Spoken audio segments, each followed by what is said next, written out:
Hello and welcome to episode 0 of Trail Challenge, as it's called. It's going to be a weekly event between multiple YouTubers and a couple of non-YouTubers where we come together and do combat under a specific set of rules. The rules themselves are similar to a very stripped down version of the board game called Risk. The way that the matches will be played is that there is a map, and each team, there being three teams, green, blue, and red, they can choose which territories to attack that they can attack that are, near the border. And depending on things such as the troop count, which is directly equivalent to complexity, and other things, the way that the battle is fought and the creations that can or cannot be used is decided, then the actual battle takes place. This video is just an episode 0 talking about a whole bunch of basic things about the start of this and how it'll very likely progress and other such details. Next week, there will be episode 1, first wave of combat, how all that goes. All the related channels are linked in the description if you want to watch other perspectives. My channel will mostly be more analytical look at everything, not many flashy edits. I don't do that here. I will be looking at what worked, why it didn't work, and other such things. So the first thing to go over is, I guess, the simplest as well. It's the map. Pretty basic, with just all the maps stitched together and cut up into territories. Here you can see the number near them, which is how much complexity each territory has. Each territory starts with 100 complexity. As territories are taken, that's another 100 complexity. Later, complexity / troops, they are effectively the same thing in this game, will get moved around, so there will be more fights with higher complexities. I am personally part of blue team, and I will be going up against green team and red team. Now for the rules. I will just do a quick reading, and then I will go into detail about anything that I think is necessary to go into detail. Overview. 3 teams of 3 players each battle over predetermined territories. So as of note, this has currently changed. So there are 4 people on every team. However, only 3 people can fight at a time in any battle. This is kind of fine since it's not expected that everyone will be able to make it to every single combat event, which is why it's set up like this. This is a turn-based game. Each turn, players will have the choice to attack any territory directly adjacent to one of their own. Self-explanatory. Once the players have chosen a territory to attack, a 3v3 will take place in that territory to decide a winner. Last man standing wins. Once the battle is finished, the territory will be awarded to the winning team. If the defending players win, the board does not change. At the end of a team's turn, they may decide to reallocate their troops as they see fit from any one owned territory connected to another. Troops, in this case, being the same as complexity as stated previously. A team is knocked out of the game if they lose all their territories. The game is over when only one team remains on the board. Okay, so that's the basic concept. Now for the actual more in detail rules that I'm planning to use creatively. Let's put it that way. Troops in Risk are represented by complexity, no more than 1,000 complexity on one territory at a time. Complexity may be split amongst each player's team as they see fit. Players are allowed to respawn one time during each match. If players are using a joint build, i.e. 2 players in one build, the rule remains the same. Each player may respawn that build one time. Players may not switch builds at any time during the match. A player is dead if the build is no longer able to move or make an attempt to attack another player. So, not much that's complicated in this section. And yeah. Building rules. The speed of your creation must not exceed the complexity of your creation in kilometers per hour. This rule has undergone some slight modifications. Instead of your complexity being the same as your max speed in kilometers per hour, there is now a limit to how low your speed limit can get. Because it would be unfun to play with a 40 complexity creation and have to go super duper slowly, the lowest that the speed limit can get is 150. So even if you have like a 2 complexity creation, it could still go up to 150 kilometers per hour. And at higher and higher amounts of complexity, your complexity is your speed limit in kilometers per hour. So 150 kilometers per hour is the minimum maximum speed, if that makes any sense. The max complexity of one build is 700 unless there is only one player on said team. Self-explanatory, the one player thing is, again, assuming that not everyone is able to make it on time. The singular player left would be able to modify, adjust, and adapt their creation accordingly and buff it up. How would they do this? I don't know. Complexity mod. I don't know. I don't deal with that type of stuff, and I'm not expecting it to happen very much in actual combat. There is no limit to the amount of power cores a build can use. However, there are restrictions on the amount of power cores allocated to preset weapons. The number of power cores allocated to preset weapons is dependent on complexity. For air-based vehicles, you need 35 complexity per power core allocated to preset weapons. For all vehicles that are not air-based, you need 20 complexity per power core allocated to preset weapons. Dynamite does not count towards power core limit.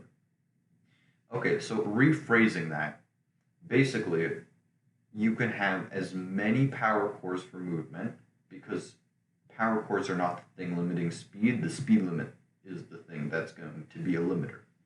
So you can spend like a cajillion power cores of movement as long as you're under the speed limit.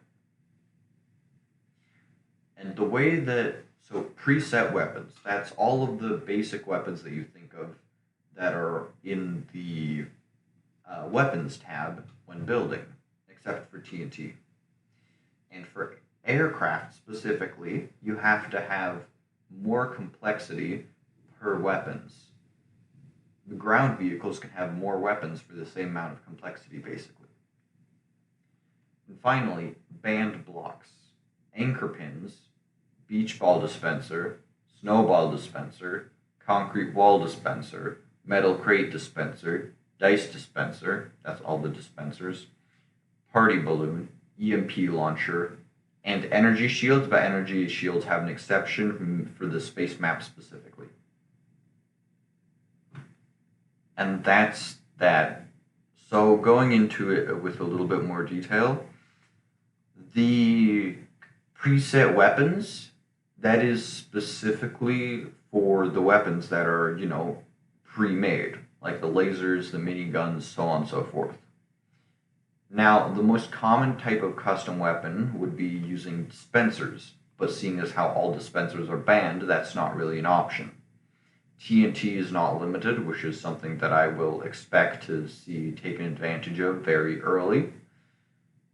And EMP launchers are banned for reasonable reasons. That came out horribly. Party balloon is indestructible, specifically from ramming base damage.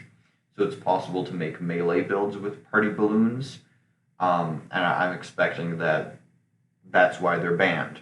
Anchor pins can break physics, and they also have a very, very high HP, as I helped discover.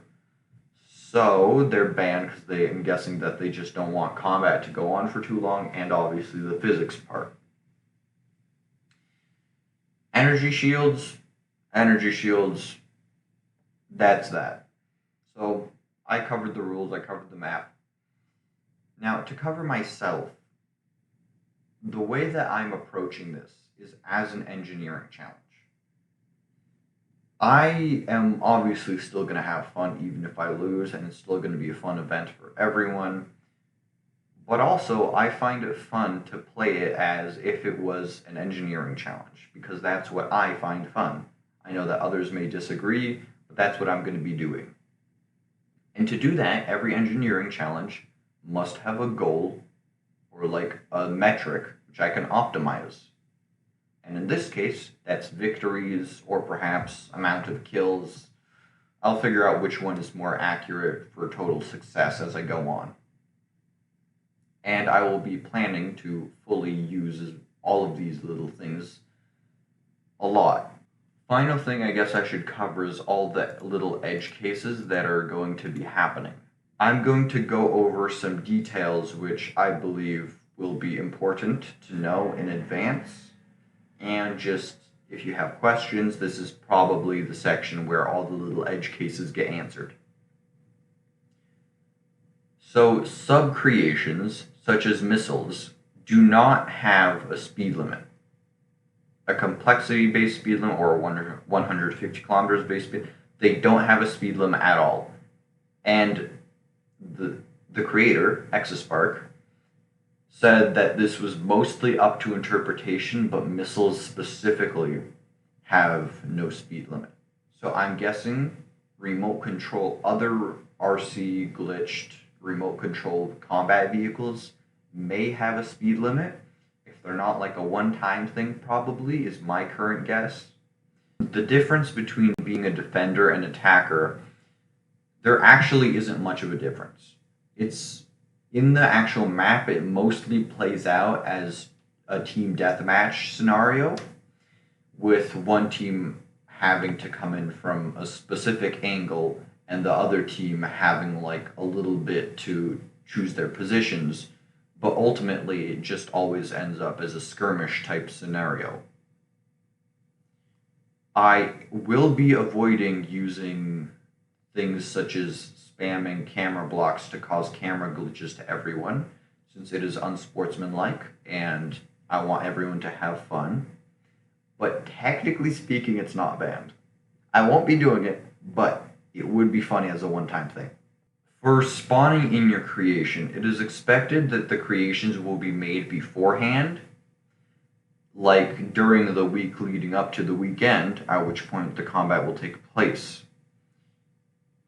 However, if you have multiple creations, you cannot, because of that, you can't really pick and choose which one as to counterplay to use to counter your opponent. The same logic applies to not being allowed to make last-second modifications to counter your opponent, or last-second tuning adjustments, like for logic specifically. Another thing, name tags will be turned off, so most of the combat will take place in two stages. The first is searching for the enemy, the second is actual combat. I personally like it this way. It brings in another aspect to the combat, but might change in the future due to the reasons of it's hard to get footage and know where everyone is all the time, especially with larger amounts of people and whatnot. So next up, hovercraft. Hovercraft are in a weird position because they technically are floating. They do not touch the ground, they do not use external support, and they can gain altitude by going up a hill. But they are classified as ground vehicles. For a hovercraft to be specifically classified as a ground vehicle, however, it does need to have hover pads. When using a hovercraft, you can't use thrusters and distance sensors, or thrusters and speedometers to measure and maintain altitude. It specifically has to be hover pads. And if hover pads are used as a way to fly, that is no longer a hovercraft. Even if it uses hovercraft-based propulsion, and distance sensors to stay a certain amount off the ground. Nope. It has to be plain old hover pads to count as a ground vehicle. Any other nonsense with hover pads, that's still an aircraft. There is no rule for minimum weapons. So this does mean at lower complexities, like the first bout, which would be at 100 complexity for the entire team collectively, because there's no minimum weapon size, because there's no minimum amount of weapon power cores. This means that somebody which only has 10 complexity to build a creation with won't actually be able to place on weapon systems.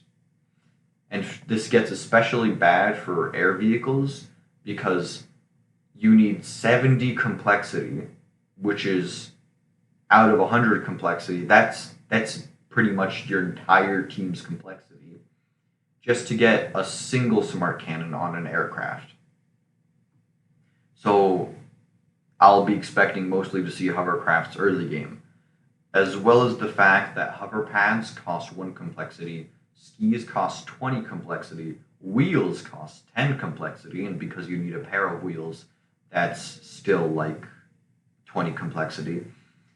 The only effective way to get ground movement, the only cheap way to get ground movement is to use hover pads. That combined with the fact that ground vehicles can get more weaponry with less complexity used, pretty much all early combat will be exclusively hovercrafts. External help is, like from outside the competition, is discouraged. It's not completely banned and you can't really control it. So like, but mostly used like teammates when needing help with building something. Then there's the issue of creations splitting. So because the speed limit and weapons, sorry, the speed limit specifically, it's based on the amount of complexity. So if you create a creation with 2 seats that can split in half, the 2 separate halves, do they have the speed limit of the amount of complexity that they specifically have? Or do they have the speed limit of their combined complexity? That was what I asked. I got told not to do it. So, similar questions apply to dropping missiles and detaching TNT and so on and so forth, which are also just most of it boils down to common sense